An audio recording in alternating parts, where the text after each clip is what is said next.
Psalm 86, a prayer of David. Bow down thine ear, O Lord, hear me, for I am poor and needy. Preserve my soul, for I am holy. O thou my God, save thy servant that trusteth in thee. Be merciful unto me, O Lord, for I cry unto thee daily. Rejoice the soul of thy servant, for unto thee, O Lord, do I lift up my soul. For thou, Lord, art good, and ready to forgive, and plenteous in mercy unto all them that call upon thee. Give ear, O Lord, unto my prayer, and attend to the voice of my supplications. In the day of my trouble I will call upon thee, for thou wilt answer me. Among the gods there is none like unto thee, O Lord, neither are there any works like unto thy works. All nations whom thou hast made shall come and worship before thee, O Lord, and shall glorify thy name. For thou art great, and doest wondrous things. Thou art God alone. Teach me thy way, O Lord. I will walk in thy truth. Unite my heart to fear thy name. I will praise thee, O Lord my God, with all my heart, and I will glorify thy name forevermore. For great is thy mercy toward me, and thou hast delivered my soul from the lowest hell. O God, the proud are risen against me, and the assemblies of violent men have sought after my soul, and have not set thee before them. But thou, O Lord, art a God full of compassion, and gracious, long-suffering, and plenteous in mercy and truth. O turn unto me, and have mercy upon me. Give thy strength unto thy servant, and save the son of thine handmaid. Show me a token for good, that they which hate me may see it and be ashamed. Because thou, Lord, hast hope in me, and comforted me.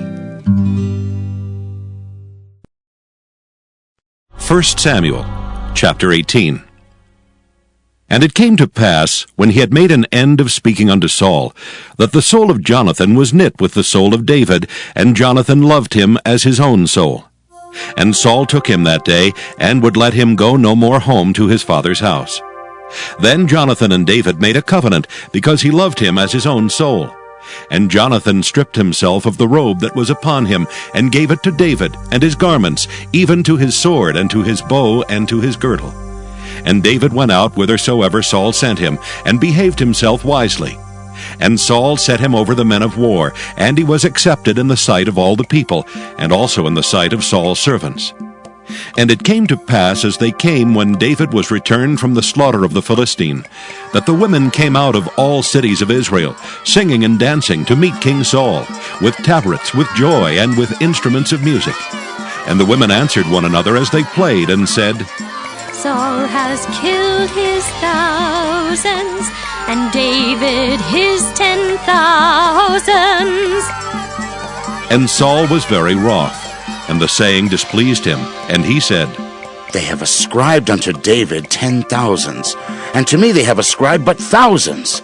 And what can he have more but the kingdom? And Saul eyed David from that day and forward. And it came to pass on the morrow, that the evil spirit from God came upon Saul, and he prophesied in the midst of the house. And David played with his hand as at other times, and there was a javelin in Saul's hand. And Saul cast the javelin, for he said, I will smite David even to the wall with it. And David avoided out of his presence twice. And Saul was afraid of David, because the Lord was with him, and was departed from Saul. Therefore Saul removed him from him, and made him his captain over 1,000, and he went out and came in before the people. And David behaved himself wisely in all his ways, and the Lord was with him. Wherefore when Saul saw that he behaved himself very wisely, he was afraid of him. But all Israel and Judah loved David, because he went out and came in before them. And Saul said to David, Behold my elder daughter Merab. Her will I give thee to wife. Only be thou valiant for me, and fight the Lord's battles. For Saul said, Let not mine hand be upon him, but let the hand of the Philistines be upon him. And David said unto Saul, Who am I? And what is my life, or my father's family in Israel, that I should be son-in-law to the king? But it came to pass at the time when Merab, Saul's daughter, should have been given to David, that she was given unto Adriel the Meholithite to wife.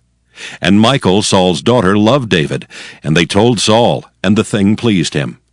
And Saul said, I will give him her, that she may be a snare to him, and that the hand of the Philistines may be against him. Wherefore Saul said to David, Thou shalt this day be my son-in-law in the one of the twain.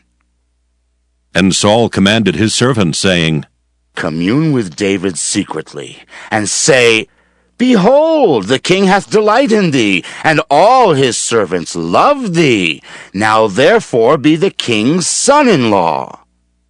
And Saul's servants spake those words in the ears of David. And David said, Seemeth it to you a light thing to be a king's son-in-law, seeing that I am a poor man and lightly esteemed?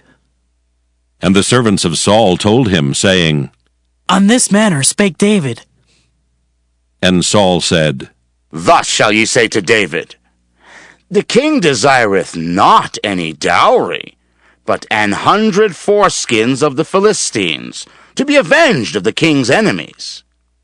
But Saul thought to make David fall by the hand of the Philistines. And when his servants told David these words, it pleased David well to be the king's son-in-law, and the days were not expired. Wherefore David arose and went, he and his men, and slew of the Philistines 200 men. And David brought their foreskins, and they gave them in full tale to the king, that he might be the king's son-in-law. And Saul gave him Michal his daughter to wife. And Saul saw and knew that the Lord was with David, and that Michal Saul's daughter loved him. And Saul was yet the more afraid of David, and Saul became David's enemy continually. Then the princes of the Philistines went forth, and it came to pass, after they went forth, that David behaved himself more wisely than all the servants of Saul, so that his name was much set by. 1 Samuel chapter 19. And Saul spake to Jonathan his son, and to all his servants, that they should kill David. But Jonathan, Saul's son, delighted much in David. And Jonathan told David, saying, Saul my father seeketh to kill thee. Now therefore I pray thee, take heed to thyself until the morning, and abide in a secret place, and hide thyself. And I will go out and stand beside my father in the field where thou art, and I will commune with my father of thee, and what I see, that I will tell thee. And Jonathan spake good of David unto Saul his father, and said unto him, Let not the king sin against his servant, against David, because he hath not sinned against thee, and because his works have been to thee ward very good. For he did put his life in his hand, and slew the Philistine, and the Lord wrought a great salvation for all Israel. Thou sawest it, and didst rejoice. Wherefore then wilt thou sin against innocent blood, to slay David without a cause? And Saul hearkened unto the voice of Jonathan, and Saul sware, As the Lord liveth, he shall not be slain. And Jonathan called David, and Jonathan showed him all those things. And Jonathan brought David to Saul, and he was in his presence as in times past. And there was war again, and David went out and fought with the Philistines, and slew them with a great slaughter, and they fled from him. And the evil spirit from the Lord was upon Saul, as he sat in his house with his javelin in his hand, and David played with his hand.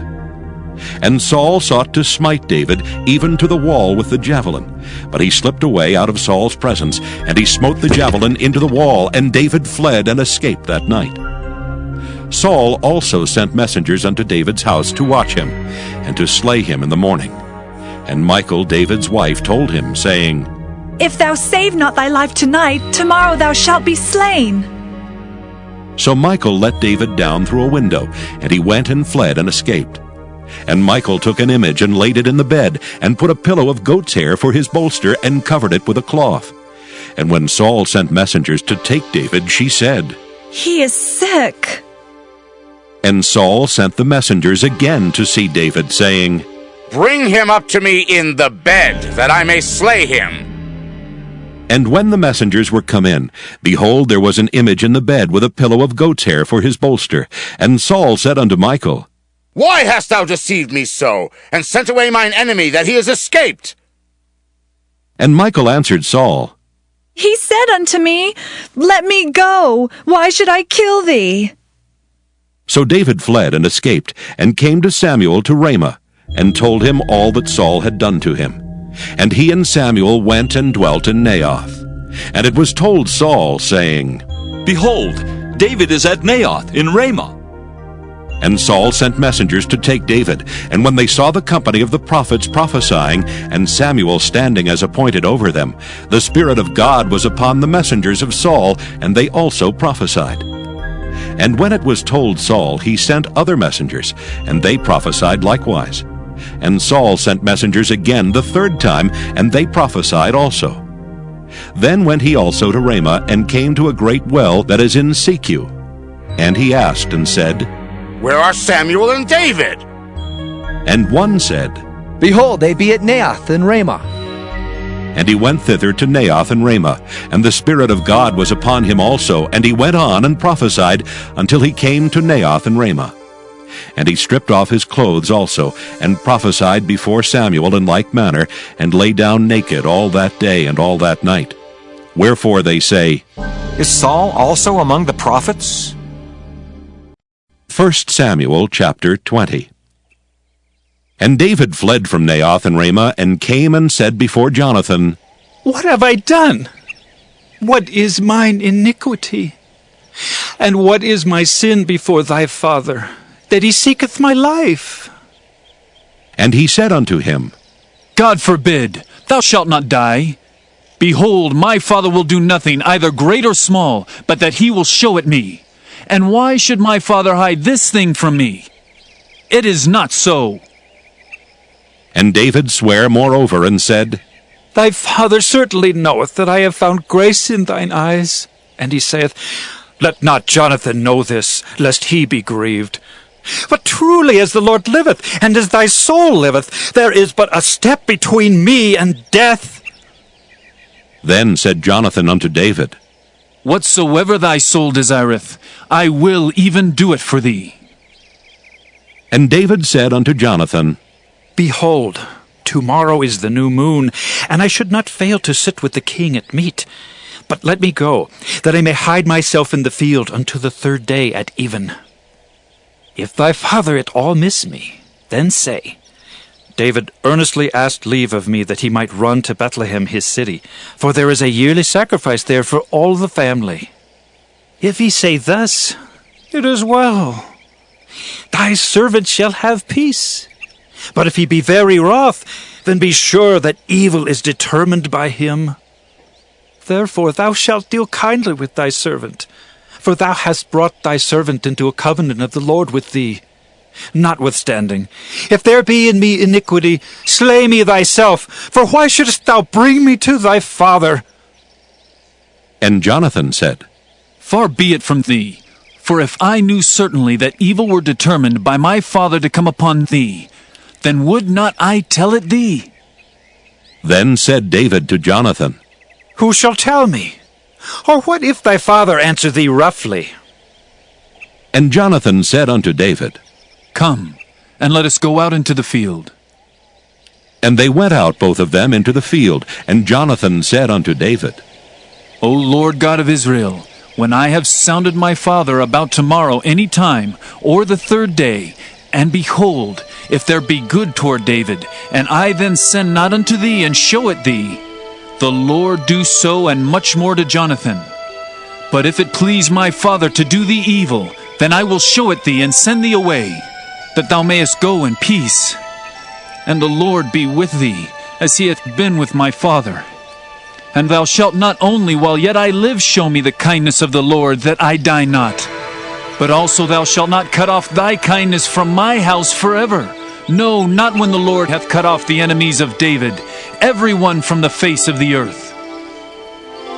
So Jonathan made a covenant with the house of David, saying, Let the Lord even require it at the hand of David's enemies. And Jonathan caused David to swear again because he loved him, for he loved him as he loved his own soul. Then Jonathan said to David, Tomorrow is the new moon, and thou shalt be missed, because thy seat will be empty. And when thou hast stayed 3 days, then thou shalt go down quickly and come to the place where thou didst hide thyself when the business was in hand, and shalt remain by the stone Ezel. And I will shoot 3 arrows on the side thereof, as though I shot at a mark. And behold, I will send a lad, saying, Go, find out the arrows. If I expressly say unto the lad, Behold, the arrows are on this side of thee, take them.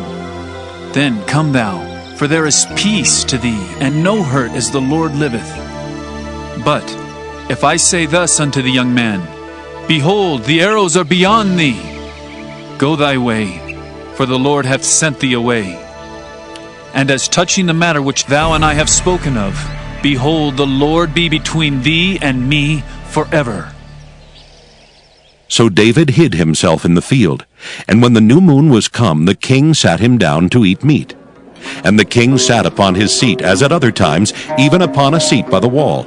And Jonathan arose, and Abner sat by Saul's side, and David's place was empty. Nevertheless Saul spake not anything that day, for he thought, Something hath befallen him. He is not clean. Surely he is not clean. And it came to pass on the morrow, which was the 2nd day of the month, that David's place was empty. And Saul said unto Jonathan his son, Wherefore cometh not the son of Jesse to meat, neither yesterday nor today? And Jonathan answered Saul, David earnestly asked leave of me to go to Bethlehem. And he said, Let me go, I pray thee, for our family hath a sacrifice in the city, and my brother he hath commanded me to be there. And now if I have found favor in thine eyes, let me get away, I pray thee, and see my brethren. Therefore he cometh not unto the king's table. Then Saul's anger was kindled against Jonathan, and he said unto him, Thou son of the perverse, rebellious woman! Do not I know that thou hast chosen the son of Jesse to thine own confusion, and unto the confusion of thy mother's nakedness? For as long as the son of Jesse liveth upon the ground, thou shalt not be established, nor thy kingdom. Wherefore now send and fetch him unto me, for he shall surely die.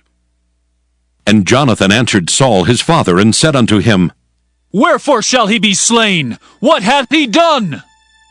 And Saul cast a javelin at him to smite him, whereby Jonathan knew that it was determined of his father to slay David. So Jonathan arose from the table in fierce anger, and did eat no meat the 2nd day of the month. For he was grieved for David, because his father had done him shame. And it came to pass in the morning, that Jonathan went out into the field at the time appointed with David, and a little lad with him. And he said unto his lad, Run!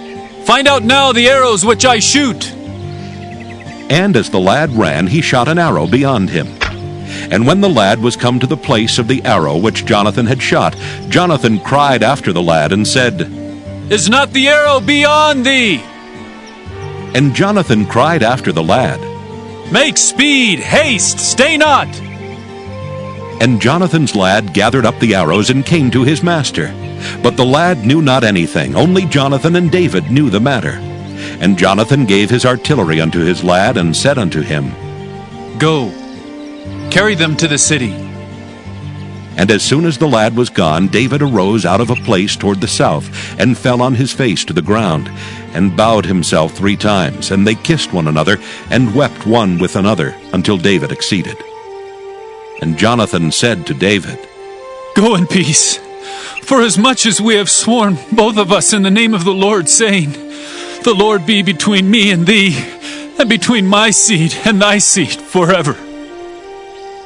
And he arose and departed. And Jonathan went into the city.